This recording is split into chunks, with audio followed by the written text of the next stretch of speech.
a more, let's call it elementary view of investing is that, hey, we're looking for things to go from really good to excellent. And that's where we're going to make a lot of money.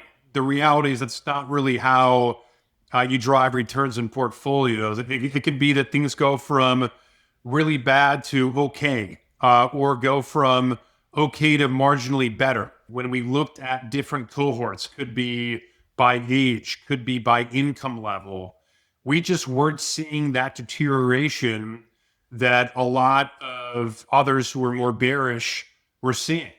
And sometimes if you play that association game with inverted yield curve, or to your point, questions about the Taylor rule or the Somme rule or what have you, concurrently, we have to understand what's happening in the moment and what is likely to happen out 3, 6, 9, 12 months forward. The risk, we think, in the bond market, which isn't showing up yet, but it certainly could show up, is twofold. Hi, Eric. Welcome to Excess Returns. It's great to be here. Thanks so much for having me on. You're very welcome. As Chief Investment Officer at US Bank, you and your team lead the firm's investment strategy across public and private markets and really work day in and day out to determine how to best position portfolios and allocations across the bank and for your clients. Doing some legwork and research for this, it became pretty clear that you've maintained a pretty consistently glasses half full outlook on the U.S. economy, which I think has been, the right call. And so we want to work through sort of what's fueling that optimism, how you're looking at the markets, how you're thinking about things like rates, inflation, the labor market, and sort of how we might want to balance that with, possible risks that are also out there. But, just kind of working through where those risks and opportunities and getting your insights. So I think it's going to be a really good, insightful discussion. I'm excited. Thanks again for having me. Great topics.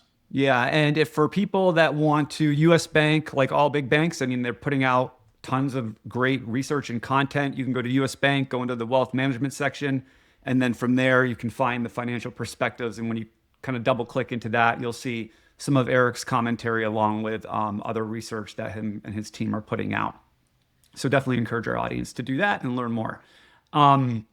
Let's start with sort of something that you've described as part of your, I guess, investment philosophy, and that's around this idea of controlling the controllables and focusing in like on things like consumer behavior and business activity when assessing markets in the economy, rather than maybe some of the more unpredictable behavior and policy decisions that can be made. So I want to start with like, how does that framework, idea of controlling the controllables, kind of shape and influence the way that you design portfolios across, a couple $100 billion in assets at US Bank?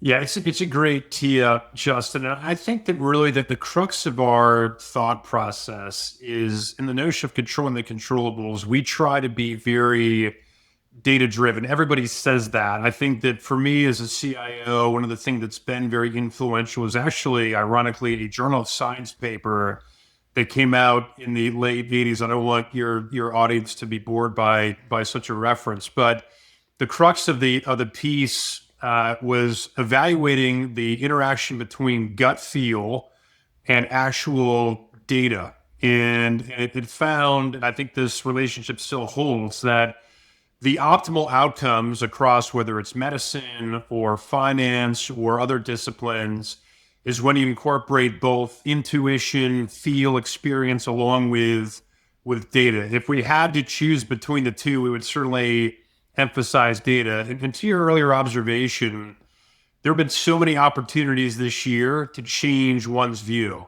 and how we were thinking about the world in April in light of what was coming out from the current administration. Again, zero politics in anything that I shared today. But, what we're seeing with a potential set of outcomes that were potentially very policy driven relative to what we're seeing in economic data, they were saying two very different things. And if anything, I think our process of being very data driven forces us to look at a large mosaic of information, but to also rely on that as opposed to being solely reactive function, if you will, based on gut feel or emotion. That tends to drive better decisions for clients. That's the way we've had that approach as a team. Well, I think that's just an important overall framework or way to look at the markets because, we're all being thrown 24/7 information, and the media's, fear and greed and is playing on our emotions a lot of times. So I think, for individual investors and also the professionals listening to us and listening to you, that idea of, being data driven. And a lot of times you do hear it from people and it's like, well, what does that really mean? What are they really saying? And so that's a refreshing thing. And believe me, we're all into like, old school 1980 academic papers and referencing that stuff. So that's great. Let's talk about your sort of, how you've maintained this. The glass is more half full, not half empty with regards to the economy. Walk us through the data points that, make you sort of have that conviction and what those core sort of pillars would be. Yeah, one of the great parts of working at US Bank is that we've got a really two-pronged approach to looking at data. The first is a very top-down, macro-driven approach. We look at, again, with a global perspective, everything from consumer business data, survey data, government releases, private data source releases, and that forms a lot of, we think, helpful variable assessments to just gauge what's signal and what's noise, if you will. We spend a lot of our time testing. We have a very deep capital markets research team led by a gentleman named Bill Mers that really helps trying to tease out, if you will, what are some things that are more, let's call it insightful and perhaps leading, not just about the economy, but also about asset prices. Because ultimately, we're not investing in economies, we're investing in assets. And so understanding what is actually tied to hopefully some forward-looking insights that's important to us. We also have a lot of bottoms-up perspective that we learn from individual companies. We have a equity management team, strategic equity group, we call it, run out of Minneapolis. And so that group sees a lot in terms of company management. They're going through Ks and Qs and understanding trends, everything from individual companies to sectors. And so that combination, again, when you work at a big bank like ours, it's very easy to be siloed. But we intentionally get together with frequency. In fact, earlier today, every Monday, we have a standing meeting where it is very consistent with our approach, but the information is always changing. So that notion of glass half full comes from the combination of bottoms up corporate information, but then also top down data. And so what are some things we look at? So things like you wouldn't think this necessarily, given how content is transformed these days, but things like box office receipts, things like TSA data, things like restaurant cancellations. Not any one of these single data points is necessarily going to drive our investment thesis, if you will. I'll come back to that notion of thesis in a second, but we aggregate these and we think about it on more of a mosaic basis, because at some point the scales will tip in one direction or the other in terms of more favorable or less favorable. And I think as analysts, it's interesting. My son, we only have one in the house anymore, and he's a really good math student. He's working through calculus, and so I've said to him, I said, Connor, you're going to work through marginal change across the rest of your life. And we spend so much of our time as analysts spotting marginal change. Oftentimes, a more, let's call it, elementary view of investing is that, hey, we're looking for things to go from really good to excellent, and that's where we're going to make a lot of money. The reality is that's not really how you drive returns in portfolios. It could be that things go from really bad to okay, or go from okay to marginally better. And so those notions of spotting incremental improvement across both top down and bottoms up, that's what really drove us to have that glass half full perspective. I mentioned the word thesis a second ago. We like to think that our job is to have a working hypothesis or a working thesis of what's going to happen next. And I say working because we have a tremendous amount of humility around what may happen next. The interplay right now across global macro of everything from geopolitical conflicts to disputes on tariffs to interest rates, obviously things that I'm sure we'll get into. But that interplay requires I think, a mosaic approach, but also a flexible mindset, because those subcategories can change. and they're often difficult to forecast. I have no edge. No one has an edge on what may come out of the next set of negotiations between Washington and Beijing. But having a working thesis mentality versus a very dogmatic approach allows us to be flexible. Can you walk us through an example in which there was that thesis that you had, and it was sort of a a larger change, I would say, within an allocation, maybe like a new, and I'll just use this example. I'm not saying that this isn't in the notes or anything, and I'm not getting into this from your website, but let's say you guys wanted to allocate to gold or have a small position like to gold and I mean, there's probably thousands of different strategies at US Bank. But I'm just saying from like the CIO's office, when that idea is established and it's a new, whether it's a tactical or whether it's a long-term sort of, however you're thinking, how does that flow down and like triage down to the strategists and actually, I mean, getting implemented at the portfolio level? Okay, somebody makes the trade or puts a position on or whatever, but like, how does that flow from like your office down to like the strategist or strategy level? Yeah, it's a great question. So I'll give you a couple of actual examples and some things that we've had on and taken off or even evaluated, but it never put on, so to speak. So really, I'll talk about the process first. I'll give you an example second. So the process is that for anything that we do on what I'm going to call a strategic basis, we go through a committee. And I don't mean to say like I'm not a huge committee person, because sometimes committees can breed lots of indecision or what have you. But because again, we're a large regulated bank and we have a significant fiduciary obligation to clients, committees are important, and making sure they're populated with the right people and again, action oriented is essential. And so anything that we may change strategically, if I were to say, Justin, if let's say the Rodriguez family is in a balanced portfolio for us or a moderate risk allocation for us, any changes that we may want to make to the constructs of what's called the baseline of that allocation needs to go through a committee vote, and that's a very ingrained process that we have. And again, let's say, for example, we wanted to add crypto, or we wanted to add non-agency mortgages or reinsurance or what have you. That would be something that we want to do for the majority of clients or all clients in that category. And therefore, it has to go through a committee. Anything that we do tactically is ultimately my final call. So if we wanted to tactically add to, let's say, gold or midstream energy, or have a differentiated view on technology or what have you, that ultimately is something that within established boundaries that we have through committees set up, that ultimately goes through the CIO's office. That's ultimately my final call. So I'll give you a couple of examples. So things that we've thought about in the current context is for example, energy. So energy has not performed particularly well. There's this word association with energy and inflation hedge, but again, almost the microeconomics of energy are so vast that I think that in a way that's a very elementary and almost a parochial view of actually how it would play out over time. And so we've thought about, okay, what's the right way for us to express inflation protection in portfolios? And that could include things like Treasury inflation protected securities or TIPS. It could include gold or silver.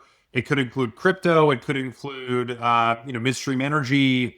It could include energy, either energy equities or actually a view on a specific hydrocarbon like oil or natural gas.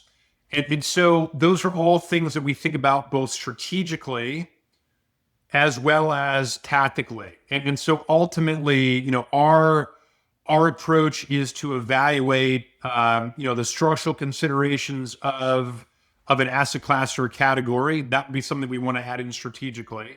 So right now, we actually don't have a strategic allocation to energy, for example.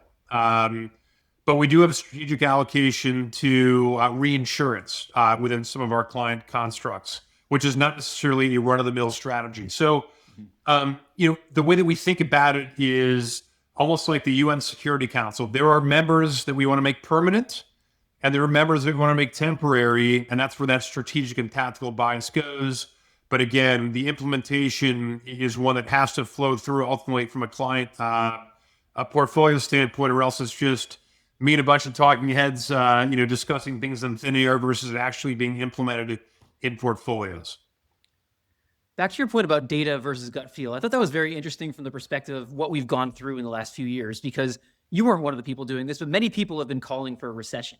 And part of that, I think, is a lot of people just didn't feel great about the economy. But also, I think part of that is maybe differentiating actual data that's happened versus more forward-looking data, like the yield curve inversion or the SOM rule or something like that. It would seem like it's also important to is that maybe how you avoided doing that? Is you thought about more, we're not seeing anything on the ground that indicates a recession versus maybe forward-looking indicators that would say it might be coming?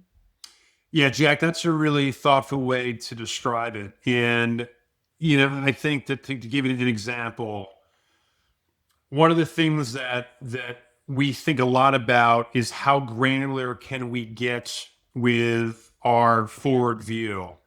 And so one of the flashpoints right now, obviously, as it always should be, are questions around the consumer. And in a way, the consumer is portrayed as this monolithic entity that acts in one lockstep fashion, if you will. And the reality is that by being very data driven, when we looked at different cohorts, could be by age, could be by income level, we just weren't seeing that deterioration that a lot of others who were more bearish were seeing.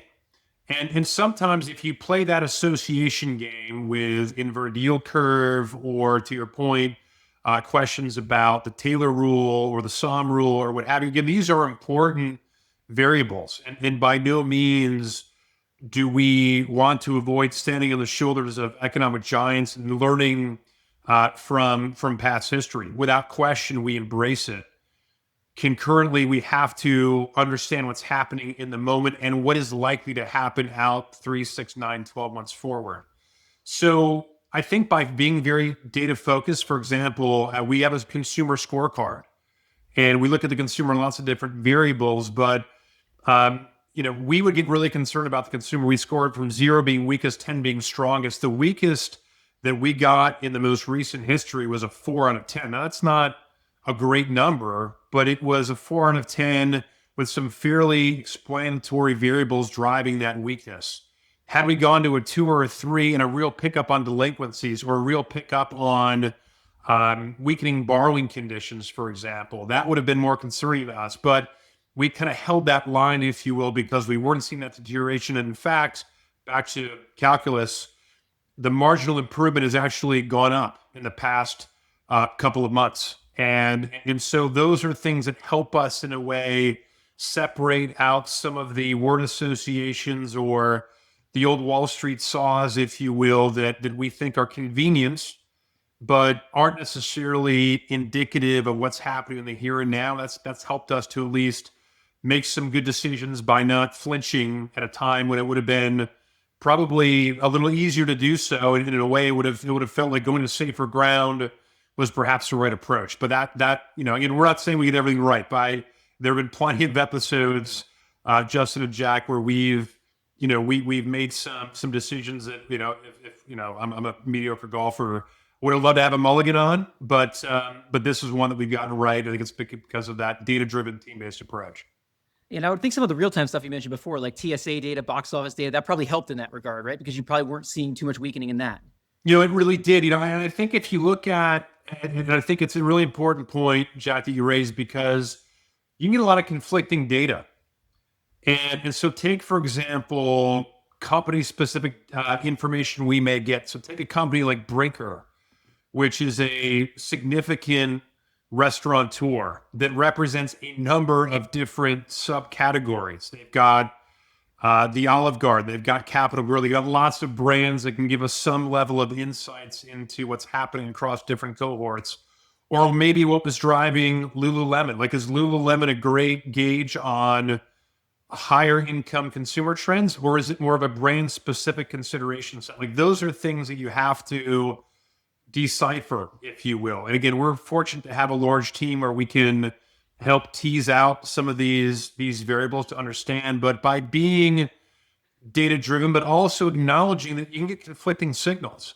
There have been plenty of companies that have said, hey, we're seeing a material shortfall in activity because of consumer behavior working against us. We're like, okay, let's do some homework. Let's delve into that. What type of consumer? What type of product set? What are actually we seeing from tariff pass-through cost? Is that what's driving it, or is there something that is more broad and universal in their observation? Those are the sorts of things that we want to make sure that we are trying to tease out as best we can. And so having that top-down, bottom-up approach really helps drive, we think, a clearer, again, nothing is ever crystal clear, but hopefully a sharper focus into what may be happening in the future. You mentioned your consumer score. I'm just curious, where is that now? It's a 5. It's a 5. Okay. Yes. Yeah. So it's one that it's interesting. We're really focused on holiday season activity, but then also what does the consumer look like post-holiday season? A lot of times you can see people stretch, and especially in an environment like this where asset prices are higher, and so perhaps the zeitgeist is, well, I've got to get bigger Christmas or Hanukkah presents, or I've got to throw a really large New Year's Eve party or what have you. We care a lot about what that first quarter will look like, because we get, again, through the holiday season, which can have all sorts of conflicting variables, but that outlook in Q1 of 2026 will be, we think, really, really important to pay attention to. And I'm sorry, is that a 5 out of 5? 5 out of 10. So 0, 5 out of 10. Weakest. Okay. Yeah, 10 strong. Gotcha. Yeah. Right in the middle. Okay. Gotcha. Yes. Yeah. So if this were, calculus homework grades, that wouldn't be a great score. But, 8, 9, 10, like the highest it actually got post-COVID was, I think it was Q3 or Q4 of 2021, where we had a lot of stimulus spending that had not yet been spent, a lot of stimulus savings that had not yet been spent. And the labor market was, there were help wanted signs everywhere. We're in we still think a decent labor market, but certainly a softer one. And a lot of that stimulus spending has not wound down, but it has certainly come down. And so that's why we're still seeing, again, a decent level on that consumer score, but not necessarily as strong as it was a couple of years ago, when it seemed like there were a bunch of tailwinds behind consumer activity. How are you thinking about inflation? It seems to have settled maybe in that 3-ish range. In some of the recent reports, people have gotten a little worried about services inflation picking up. I mean, do you think it's going to just sort of sit where it is right now? Do you think that's concerning at all, that it's above the Fed's target? Yeah, it is something, Jack, that is concerning. And the notion of, I guess the word that I would use, which is probably thrown a lot these days, is that sticky inflation begets sticky inflation. And one of the things that is really interesting, at least on some of our data, is that if you look at economists' forecasts out through, let's call it the second and third quarter of 2026, expectations are that, headline CPI will still be at 3%, actually a little north of 3%. And that's very different than the rest of the world. Rest of the world is closer to like just below 2. And so is there some level of American exceptionalism, if you will, in the inflation metrics here versus perhaps other places? And we think that in general, economists came into this year probably a little too concerned about inflation and a little less excited about growth, and probably underselling growth. That's started to normalize a bit. We're seeing growth expectations come up, inflation expectations down a little bit. But to be clear, I do think that the Fed is in a tough spot right now. I think that is, if there were to be a fly on the wall at the Fed meeting next week, I think would be very interesting. Just because not only do you have, Dr. Muir and others that I think have a more dovish view, or trying to push forth a more dovish projection, but I am concerned about the notion of what economists and central banks will call that more embedded inflation expectation. And so I do think that, the three of us use Excel a fair amount. There is a function in Excel called round down. If we wanted to round down to the next decimal point or integer, if you will, ideally the Fed is happy to see anything with a 2 in front of it. 2.7, 2.8, 2.9. I'm not saying that's the new 2, But if we can see economists forecast at 3% for CPI, and if we can see the Fed either their preferred PCE data or subcomponents come in with a 2 in front of it, that I think will be viewed as some level of progress. So I think that the risk is that the exhaustion level at the Fed of this back and forth between labor market and inflation concerns, that if it were an arm wrestling match, one will win out over time. But I also have to all keep in mind is that in May of 2026 there will be a new Fed chair, uh, and so those dynamics of what may happen with labor markets versus what's happening with inflation, those may actually be subservient to the desire for just lower rates to begin with, which is certainly a topic that I'm sure you get a lot of questions about. Yeah, to your point, I think this is, I mean, people love to criticize the Fed. This is one of the toughest positions the Fed's been in. For much of my career, the dual mandate wasn't something they really had to worry about. Like they didn't have to worry about the inflation side of it. And now they do. And, it's easy to criticize them in retrospect. But I mean, looking at what we're seeing in front of us on the ground right now, it's a hard decision as to what they should be doing. Yeah, I agree, Jack. It's interesting. And it's almost like there's the third mandate, which has been largely forgotten. But ironically, in the aftermath of the Jackson Hole meeting, Chair Powell did bring up the third mandate, which is stable long-term interest rates. And so I think that the way that we're thinking about the Fed right now is almost in two time continuums. Continuum one is now until May, where again this arm wrestling match between a softening labor market and still steady inflation. Eventually one will win. We do think that over time inflation will come down. We think it'll probably be again still north of that 2% mandate for some time. No one's going to hand me a Nobel Prize for saying that. But we do think, that the opportunity for the economy to gradually recover and sort of show this kind of late cycle type of behavior, we think inflation will kind of normalize back down to probably a mid 2% type of range. But will that be fast enough to get us to the second time continuum, which is May, when if President Trump and others are really trying to, reinforce that mandate of we need to have lower interest rates as a static component of our economy. That doesn't mean the rest of the bond world's going to buy into that. In fact, this may be too much of an aside, but we wrote a piece which your listeners can pick up, equating the bond market to a Brazilian steakhouse. And if you'll bear with me for a second to kind of go through this visual, for those of you who have been to a Brazilian steakhouse, you know how it works. But for those who haven't, when you walk in, usually at these establishments on your left, there's a potato bar and a salad bar. You want to bypass those two. Those are just fillers. So you get to your table, you sit down, and you're given a card. The card has two sides. Side one is green, which means you want more, and the other side is red, meaning you're full, or at least you want to pause. So I think about this as a bond market investor like I'm at a Brazilian steakhouse. And so if we're actively buying bonds, which we are, and our placard is green, there are a lot of issuers who surround our table. They come across with all sorts of skewers. Could be a municipal bond, could be a corporate bond, could be a government bond, could be a reinsurance issue, could be, again, the list isn't endless, but there's a lot out there. And we have to decide, number one, what are the choice cuts that we want? And then number two, when's enough? And so the risk, we think, in the bond market, which isn't showing up yet, but it certainly could show up, is twofold. Number one, U.S. debt, U.S. government debt has been the choice cut for forever. If you like Wagyu, if you like prime filet, if you like whatever your fancy is, that has been the choice issuance that everyone has had want more of. That could shift, that could change.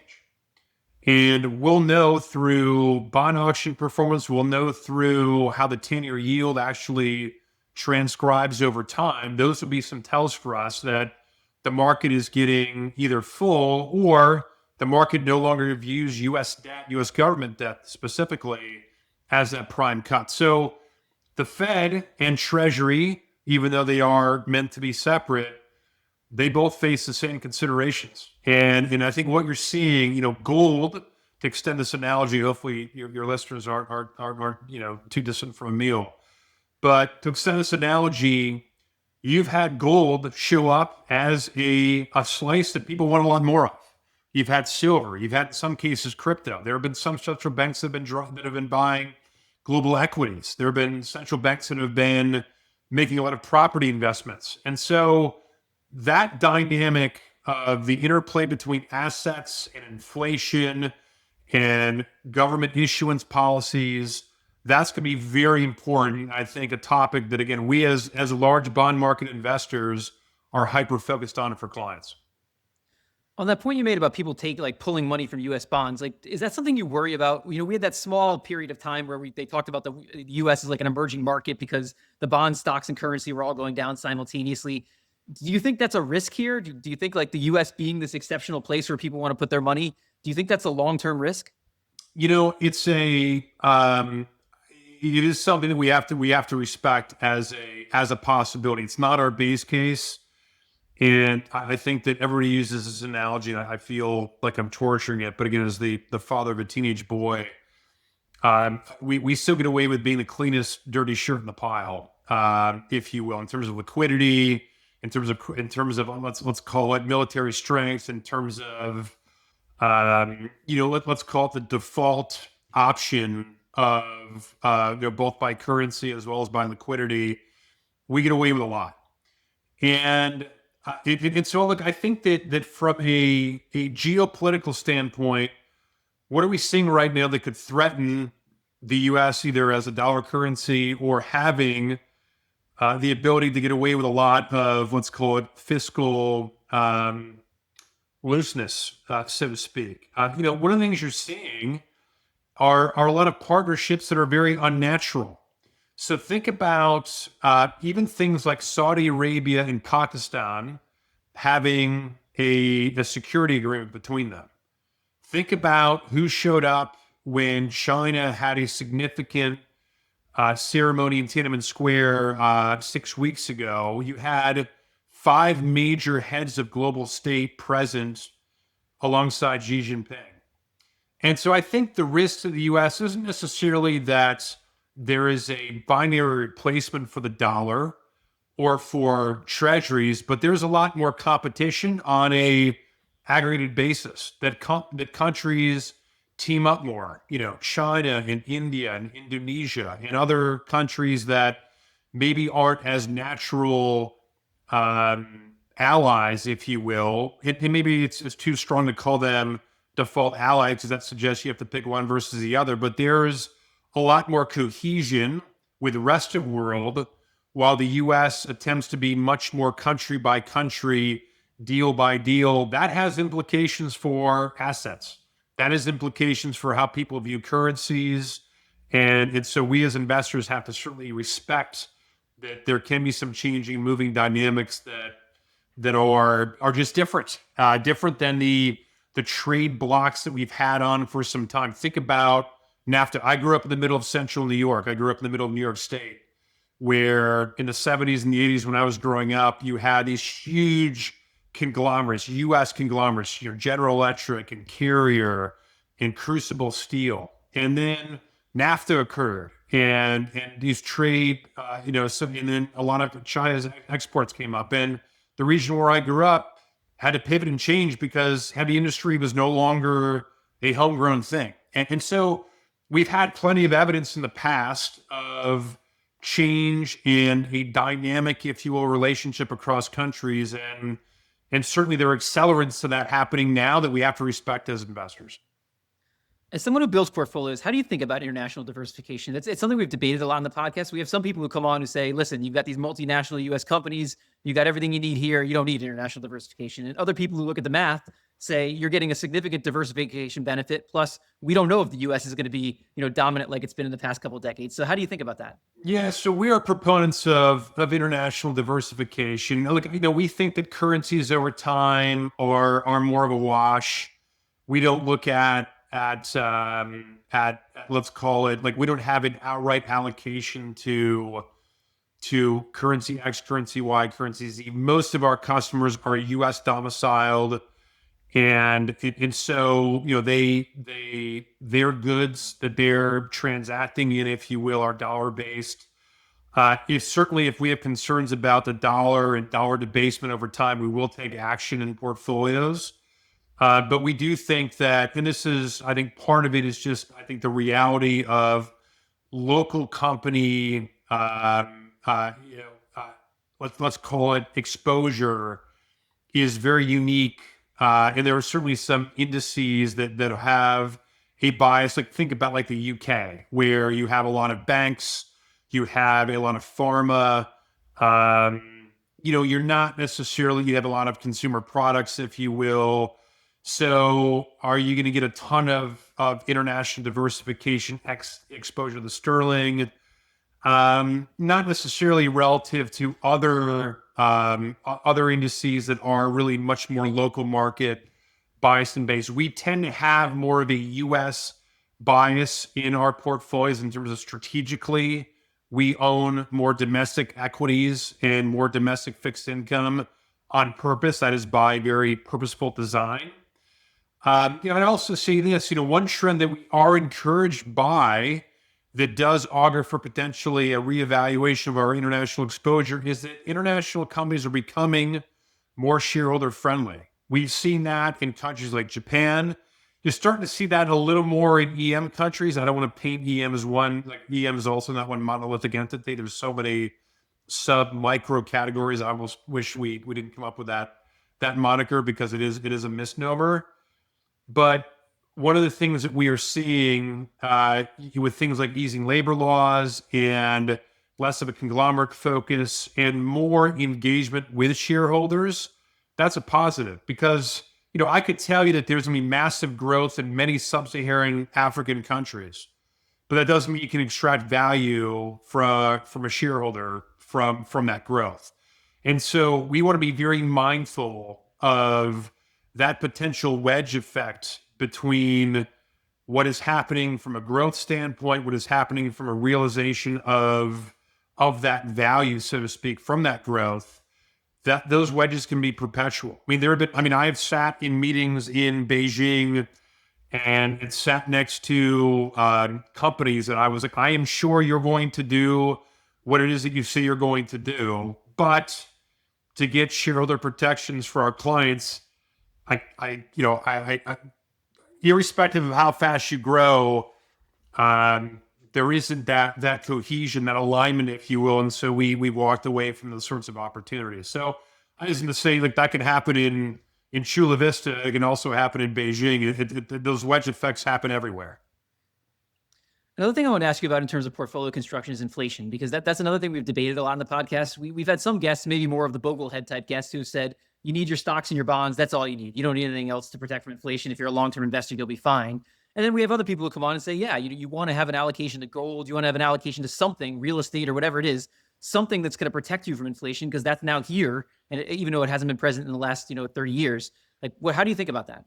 Yeah, we think you should have some discrete inflation protection in portfolios. And, I think that, if you go through the consideration set, we've, in the past, and this predates my tenure, I've been at US Bank for 9 years as the CIO. When I came in, we had an outright allocation to commodities. We actually don't have an outright allocation to what I'm going to call, the GSCI or the Bloomberg Commodity Index. We actually don't, like, futures based. We do have exposure to tips. We have exposure to real assets as a dedicated category. So the way we think about things from a taxonomy standpoint, we start with what we call tier one assets. Those are equities, both public and private, fixed income, both public and private, as well as real assets. And real assets for us, what's available on our platform can include everything from gold and silver to crypto to things like global infrastructure to hydrocarbons of various sorts or what have you. But for us strategically, what we think about, and I think that one of the categories that right now we're a big believer in is global infrastructure. And so I think that, what do you get with global infrastructure? You certainly have some utilities exposure, which have done well because of the big data center build out, which is certainly a very topical item. But you also have the transportation of hydrocarbons, which in and of itself offers a diversification as well as an inflation hedge, so to speak. Um, and so, we like those contracts because they have an inflation adjustment already in them. They also spit off some income. One of the reasons why we haven't been as big in places like gold or silver is because we like to have some level of cash flow. But concurrently, that hasn't been, you haven't needed one to make money in gold or gold miners or silver miners. So, but I do think, back to your thoughtful question, we do think having a bespoke allocation in one's portfolio that is dedicated to inflation risk is important. And we are not believers that equities in and of themselves are sufficient to protect against inflation. And there are plenty of examples of where that has worked and plenty of examples where that hasn't worked. We have to think about what's next. And we do think the potential for inflation to remain sticky and structural, that will have an erosion effect on corporate earnings, which by definition, we don't think will help equities. You mentioned the data center build out, and I want to ask you about AI because it's something I struggle with. Like in my own life, I'm seeing massive, I think, productivity boosts with respect to AI. But then when I carry it up to an overall economy and I think about economic growth and productivity, I have a hard time thinking about how massive of a change it is. So I'm just wondering, I always like to ask people on the podcast for their take on that. So how are you thinking about AI in terms of how it might impact the economy? We're big believers in frameworks. We're privileged to speak with a lot of different clients. And so when we talk to AI, we talk about it in really three phases. Phase one was, the marketplace asking companies, do you have an AI strategy, yes or no? And if the answer was no, then you received a lower multiple than your peers, which did. Phase two was, do you have an AI strategy and how credible is it relative to the capital that shareholders in the street will allow you to spend? And I think that we're still in that phase two. Phase three, which we haven't quite fully gotten to yet, is what is your return on capital employed on your AI investment? And so I think that we're somewhere between 2 and 3 right now. And as someone who I used to be on the board of an AI firm, and so I've had a lot of insight into the inner workings, if you will, and so I think that there isn't this universal application of all things AI. There are some very thoughtful technologists and practitioners who say, what, the code that AI programming generates is actually flawed. And it's really good for some, let's call it, applications where you can have a margin of error, but in some applications where you cannot have a margin of error, so things like in medicine or in subcomponents of finance or in subcomponents of consumer experience like driving, that if you have a failure, there is a very negative outcome. That is still unproven and not yet scaled.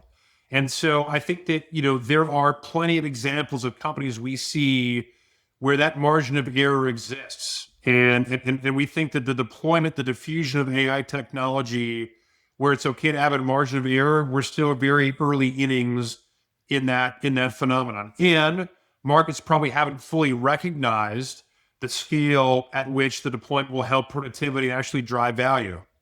Now, I'm not trying to be the two-handed economist here because I'm not an economist, but also talking to both sides of my mouth. But there are plenty of examples where the market has over-extrapolated the power of AI in industries and applications where there is no margin of error. We just haven't seen those errors pop up at scale. And so I think, like anything, Justin and Jack, it's going to boil down to, can you separate out the winners from the pretenders. And I think that's the phase at which we are getting to across both public and private markets. And look, to be sure, it is a transformative technology, but we've all heard about transformative technologies before. 3D printing, in some cases, is a transformative technology. The internet, I mean, as someone who grew up in this business, worked in San Francisco in 99 and 2000, and was there for the big buildup. The internet was certainly a transformative economic driver, if you will. It just, there's just too much value assigned too early, if you will. And so I think that's where we are right now, is trying to decipher where are there applications at scale where margin of error is okay, and there's a simpatico relationship between the AI deployed and the capital deployed to fund it. And then on the short side of things, or the things where there's over extrapolation of where has the market over extrapolated the application. And I think that will play itself out both in public and private markets. And just like we saw, I think I think people often ask me, is this the internet 2.0? And again, I don't see this as like some nostalgic look back at my career, but I do think that, as someone who was in San Francisco, printing 2 to 3 tech deals a day that were going out to the public, it was like there was this massive transformation with anything.com, .net.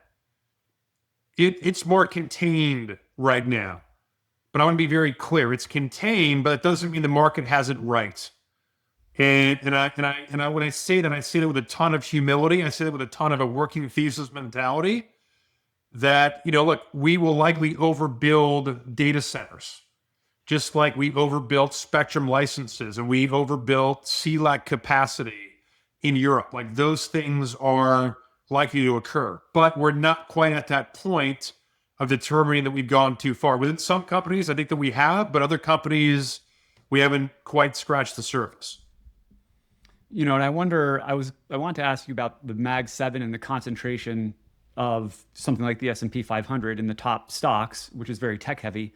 But I almost wonder, to your point about this AI, I wonder if there's like a recency bias, because I mean, it's the big tech companies that are, plowing all this money into the data centers and investing tens of billions in CapEx. And it's almost like those stocks have done so well in their core businesses that investors, and obviously AI is exciting and it's a new technology and we want to see what it can do and it has all these possible benefits, but it's like almost like investors are giving the Mag 7 maybe a pass because of like their core businesses and sort of just being biased to like the success that those stocks have had over the last 15 years. So there's kind of two embedded questions in there. One, I'm just wondering your thoughts on that, if there's even a question. And then two, does the level of market concentration in these top stocks concern you at all? Yeah, like, it's incredibly thoughtful, just the way you frame that. And let me just start by saying this. I think that the concentration is certainly a concern. And to kind of answer both questions simultaneously, one of the things that gives me some pause and gives us some pause is when people say, yes, but these companies are generating their own free cash flow, which are funding these projects. They're funding the expansion, and the market's giving them free rein to do so. That's why I think we're in between those two phases I mentioned earlier, phase 2 and phase 3. Phase 2 being, do you have a credible AI strategy? And then phase 3 is, what is your return on invested capital or capital employed of the AI portion of your strategy? And I think we're going to sit between those two areas for some time. Now, I think if you look at, for example, NVIDIA's last earnings report, where they detailed their customers, one of the things we pay a lot of attention to isn't so much the total addressable market. It's important, but it changes all the time. It's the diffusion of the technology. And how readily available is it? So if I had a fictitious company, Acme Incorporated, and I had a credible AI strategy where the margin of error of my application was was okay, such that it's not a life or death outcome if something goes wrong. But let's say that sounds like a very stylized example. But how quickly and how readily can I access the technology, and can I get enough of it to scale up my business needs? And we still think that diffusion, because you still only have a couple of chip producers, and you still only have a couple of, I shouldn't say a couple, but you have a growing list of others in the ecosystem who are producing incredible, off-the-shelf widgets or applications. That's like, for us, the diffusion is a big constraint right now. That could change. That could change for lots of different reasons. But for us, the diffusion is still very gradual. And so I do think that if we saw, again, and nothing cures high prices like high prices, I'm a big believer in that statement. And so let's say we saw a bunch of chip makers able to produce competing product. And we also saw a market that was separating out winners and losers from the application standpoint. I'll just make up an example. Let's say that it's determined that AI, despite its great powers, is unable to execute XYZ medical application. So then that comes off the board, if you will, from an investor standpoint. Like, where we would have a lot of concern is that if we still see the Mag 7 perform really well as diffusion goes up and as credible business cases become more defined, that's where we get concerned. That says to us, all right, this is a market that is, the beach ball underwater phenomenon, and we haven't learned our lessons, and we have to learn a lesson again this time. That for us would be a concern. How do you think about market valuations? Like, on the one hand, the market might be looked at by some as being expensive. If you look at like something like the CAPE ratio or other indicators like the Buffett indicator and Tobin's Q and stuff like that, I mean, the market looks pretty lofty. But on the other hand, these large companies that make up a lot of the market, they are performing. And, you could maybe make the case that, well, some have said, margin should maybe revert to the long-term mean. Maybe they don't. Maybe they stay elevated, and maybe they even go higher with more productivity. So how do you think about just overall market valuations, and should like individual investors be paying a lot of attention to that? Like, I like to think of valuations like in terms of like thinking out in the long-term 7 to 10 year like returns and what you might get. But at the same time, that's even very hard to have any accuracy. Yeah, Justin, I think that I would say that we follow your school of thought, if you will, where I kind of think about it. We think about it in almost two time spaces. Space one would be the here and now, and then time two would be, what do we think when we're building our capital market assumptions? Do we feel like we're just pulling forward future returns? And I think that right now our viewpoint is that with falling interest rates, at least at the front end of the curve, we're not convinced we're going to fall at the back end of the curve necessarily, but with more subdued front end rates, can we, and again, some slight enhancements of productivity and still delivery on earnings? We don't think that next year's 12 to 13% is necessarily a massive ask for the S&P, so to speak. Can we justify current levels? We can, but we're certainly on the higher side of fair. And so that leaves us, in fact, we've been a little more biased towards owning non-U.S. equities. We're overweight equities in our portfolios right now, but our expression is greater in non-U.S. versus domestic. And some of that is because of valuation. Valuation is never a catalyst, but part of it is a combination of valuation plus some marginal improvement. That's what we talked about earlier in the podcast, is this notion of marginal improvement is actually still, we think, at the margin getting better, especially in places like Japan. So I think that right now we view this as a bit of a pull forward of future returns. I do think that the CAPE ratio is valuable tactically speaking, if I listen to the CAPE ratio at any point, I mean, you would always be underweight domestic equities. Right. And so, the tactical piece for us, our idea is that, we have very tight stops around levels that we're focused on. That's the way that we approach tactical. We are not going to let a dogmatic approach dominate what the market gives us. And so back to the notion, maybe full circle on that working thesis mentality. One of the best things to be disciplined about when you invest is not to try to rationalize prices and not to try to almost reverse engineer what you're seeing. We have to be able to corroborate prices with earnings growth, with what we're seeing from sentiment, and at least for now, in price is truth, but we can't just back into a story which makes us feel better. It has to be corroborated with data. So that's the way that we, I think, coming full circle, approach the capital market process. Yeah, and that's great. And that might be the way that you would respond to this. So we have two standard closing questions we like to ask all of our guests. The first one is, based on your experience in the markets, if you could teach one thing to your average investor, what would that be?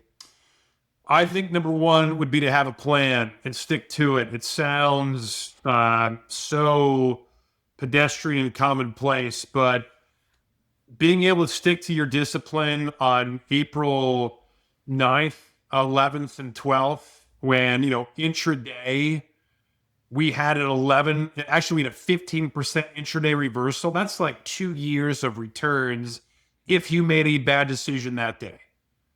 And so being incredibly disciplined, whether it's your exercise routine, you brushing your teeth, investing is the same way. If you have a plan and you stick to it, make sure that plan is interactive, you're engaging. We could be dead right on all aspects of the capital market spectrum, but if we're not executing within a plan, it's for naught. And I think the second piece is to be as unemotional in the execution of that plan as as you possibly can be. That's again easier said than done. And I think the last thing I'd say, you asked me for one, is to be an informed consumer and empower yourself. Read, listen to podcasts. Obviously, you're a student of the game. If you're listening to this podcast, I'm not saying it's to pander. These are two thoughtful people, and it's a robust set of content. Not because I was on it, but skip me, but listen to others. I mean, it's like you're going to give good info. Keep doing that, and recognize that the empowerment also requires you to separate good advice from bad advice. If you go to Reddit, if you go to whatever, I'm not saying Reddit's bad. I use Reddit for information. There are a lot of people who offer perspectives on Reddit and other mediums that would put you in a very bad position in an instant if you execute it. So I think that the empowerment piece also allows you to be more, let's call it, this is an SAT word, parsimonious with whom you follow.